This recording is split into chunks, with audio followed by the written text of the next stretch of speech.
But you know we got to get into next, right? Our album review. Who gonna kick this shit off?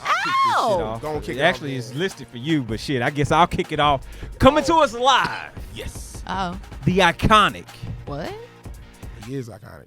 He will be iconic. I'm dead ass. Yeah. Lord Jesus, you done started this way off. We got a new artist in the mix. Came out heavy, out the box swinging. His name is Roddy Ricch. Let's let this rock out for a minute. Let's let it rock out. I've been on top for a while. NASA chip to the moon. Fast car make go vroom vroom. Take it to the boom boom room. I'm a visionary. I got the niggas scared. Okay, so full disclosure, guys. For those watching this who have been following this show for 186 episodes, and you're used to older members that were on the show initially, the the pioneers of the game, to the foursome, to the threesome. Listen, I know what boom bap is. I get that. Y'all know how I give it up. But I told y'all in 2020, Tut is trying to be less curmudgeon to the youngins, right? I want to give him a shot. And I actually got introduced to Roddy Ricch, the Ballin' track from DJ Mustard's Perfect 10 album came out last year, which actually was a pretty dope album. And that song is really dope. It's infectious. Got the Leah sample at the beginning, and it's really fire. And I liked it, but but what really turned me on, what really got me in tune with this young artist was I caught a clip of him on Instagram playing the piano, singing his lead single to this album, Pardon Me for Being Antisocial, or Please Excuse Me for Being Antisocial, called The Box, and he actually has real talent.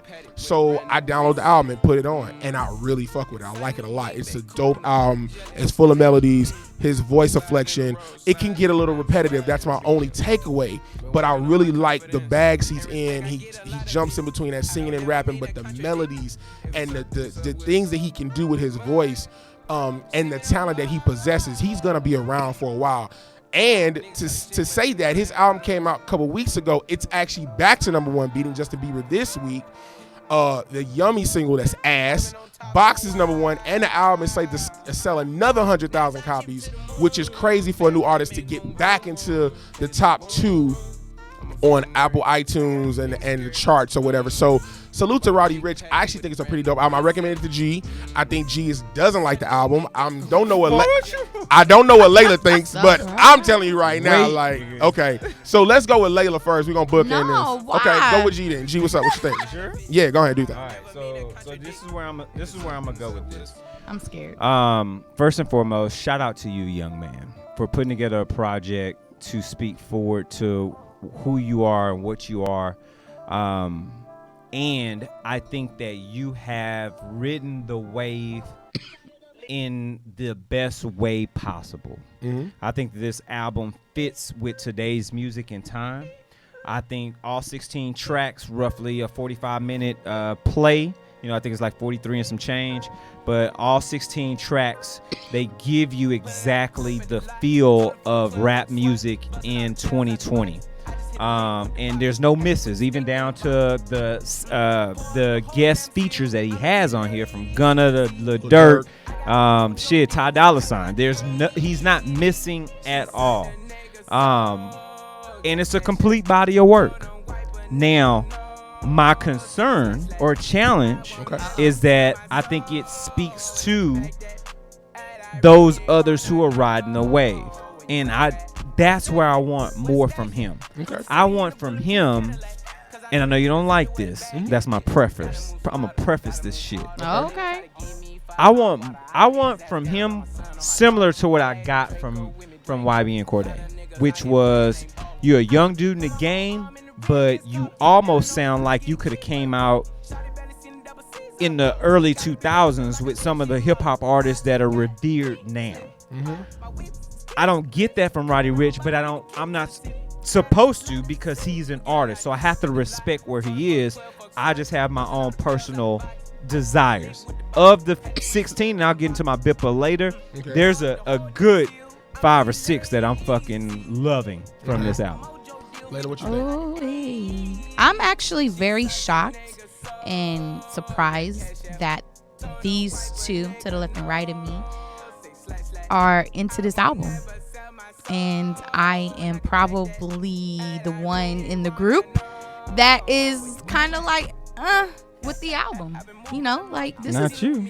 That's what I'm saying. Like, I'm actually kind of shocked. Not you. I hate auto-tune. Right. Everybody knows that. That's why I have a hard time with Travis Scott, and I love Travis Scott.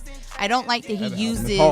I know, right? It's kind of hard to get through, but it is pretty good.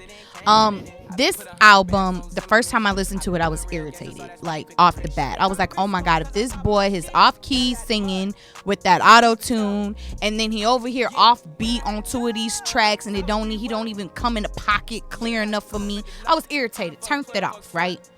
And does this come out in December? Because it was around Christmas time when I did that. So then I found out Broski wanted to actually do an album review on it, so I listened to it again. With it, trying to have a new ear, and it started to grow on me. The little off the beat type of momentum that he has, I started to kind of like find it endearing a little bit, you know. I like the way that he starts off the album with his life story. And I am all about arrangement and production when I first listened to an album. Why you look at me like that? Like, everybody be seeing me looking. I almost fell out my seat. Why? You're about who and who? Who and what? Arrangements. And what? And production. And for me, I feel like the arrangement of this album was pretty good. Like, I like how he told a story, and it was really, really good.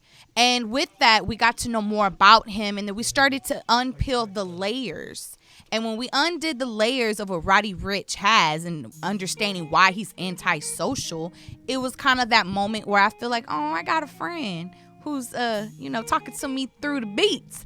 And so I started to slowly like it, which I'm shocked at, because after my first listen, I wouldn't have never picked up the album again. You know what I mean?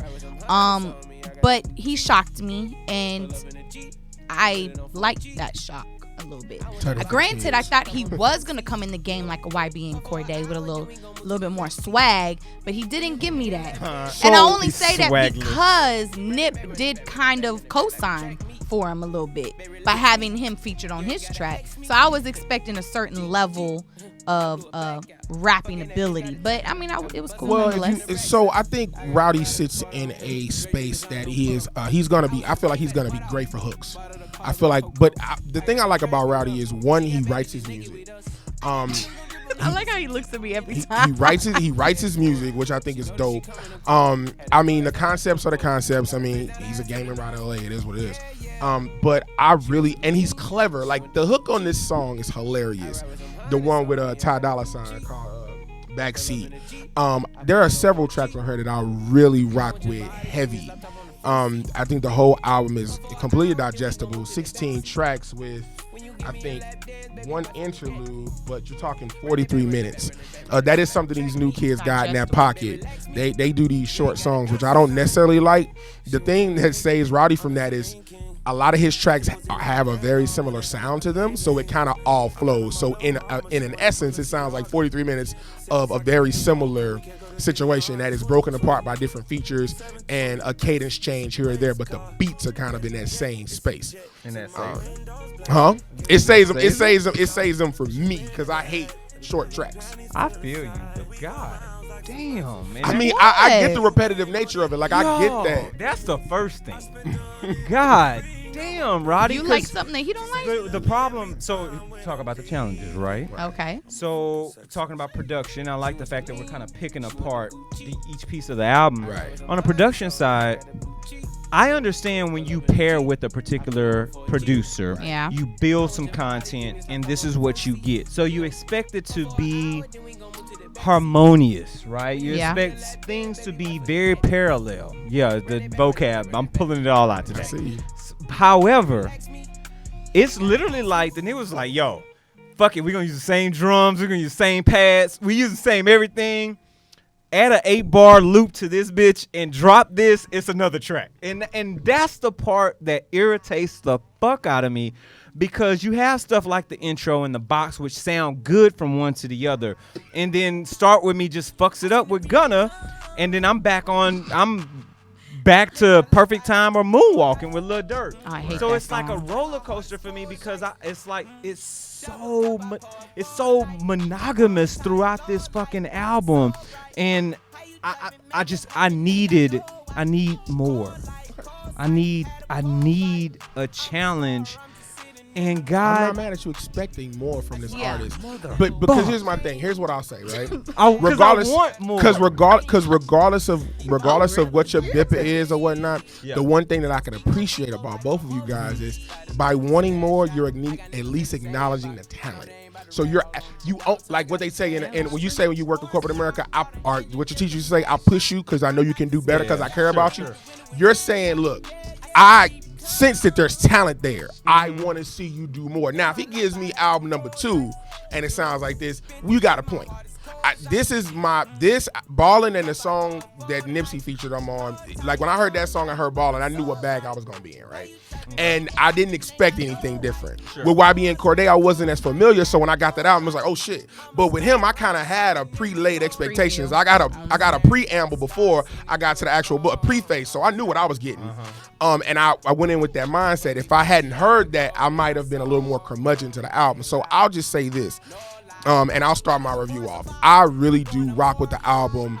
Out of 16 tracks, 1 skit, so 15 tracks, I probably rock with at least 10 of them heavy. And the other 5 I do like. They just may not get as much play. Some of my standout tracks, it kind of go in order.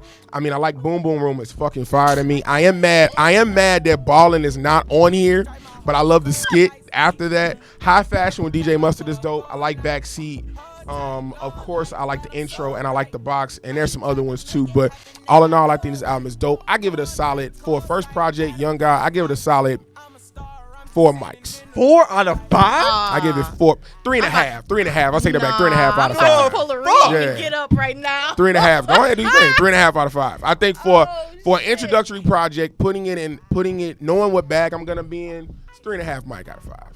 That's my opinion. Nigga, give me a loan. You We generous have a as hell today. drug test, Mike. You got a Nigga's drug test back there? generous. Yeah, I'm telling you. I like the album. This is money bag, yo. This nigga's 2020, generous. he's feeling good. Nah, shit. What's Layla, up, G? you want What to go you ahead? got? No, ladies first. Okay. Fuck it. Okay, well, I'll keep it short and simple. I feel like the arrangement was good. I didn't really find the need to skip too many the first couple of listens. Oh no, I a lot of these will never be on my playlist. However, he didn't have a theme. And I'm all about themes. Like if I ever help you with your birthday party, like you know what I'm about.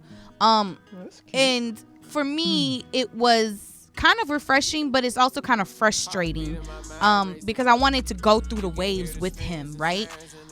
I do feel that he made each song with the thought of it's single ready, it's radio ready. Just pick one, put it on there, and it's gonna be a hit, which is good for him. But for me, I like to be a little bit more exclusive with what I would put on my list, right? One of my favorite ones, and I think Meek Mill is really starting to become one of my favorites as features because, you know, Andre 3K in the beginning of the 2000s was like I was ready for a feature from him on anybody's track, and now I am totally ready for any feature from Meek. And I'm trying to pull it up. Peter. Yes, that's my absolute favorite on there. One of my least favorites was Moonwalking featuring Lil Durk. It's that auto-tune. But either way, arrangement was good. Playlist, he does have a few, which is saying a lot, that I would put on my playlist that I can vibe out to. The production, spot on. Some of the best production I've heard in a while. And that's saying a lot.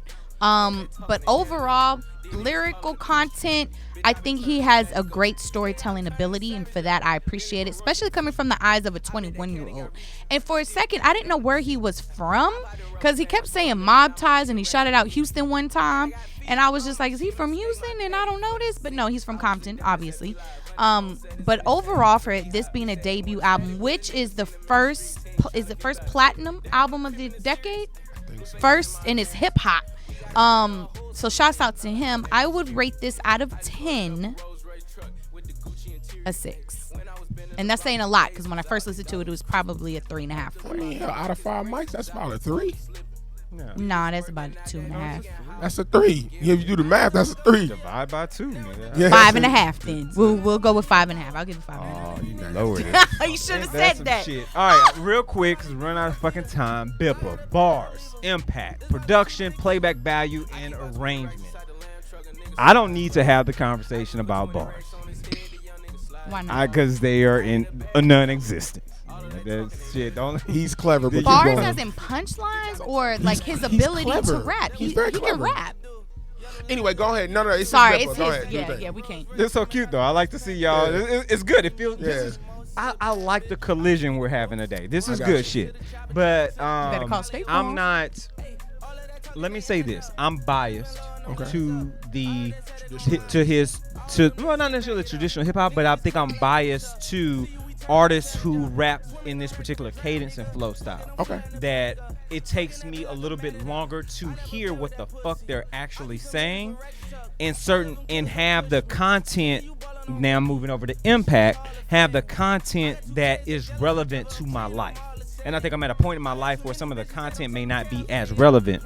So I have to just get into the enjoyment of it and the entertainment of it, like in one of my favorite songs, which is also Peter, featuring Meek Mill, right? Aw, we agree.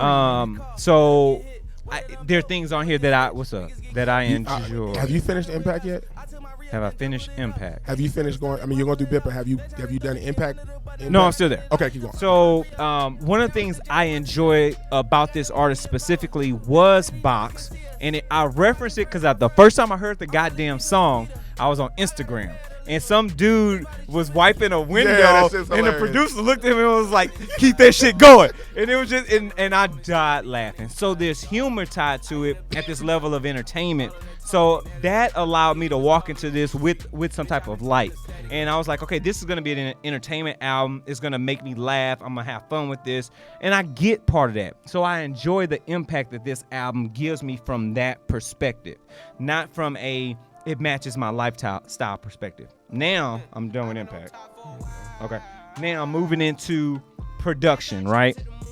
The production is damn sure all over the place. It's shit is everywhere as far as BPMs, but it's literally this one set of fucking drums, kicks, snares, pads. This is all I got.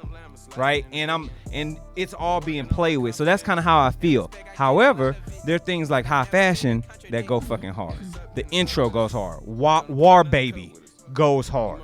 Like there's songs that I really, really fuck with, then there's songs that I don't fuck with. Moonwalking, I love fucking Moonwalking. One of my favorite tracks on here.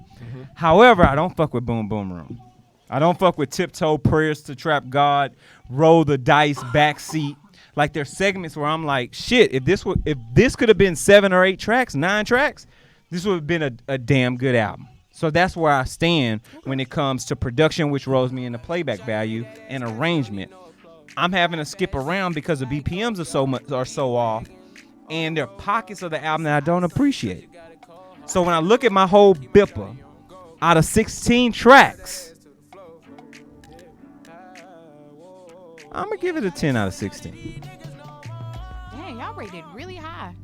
Maybe if I listen to it some more, I'll grade it a little It's bit not higher. a bad album. It's not a bad album. It's actually pretty cool.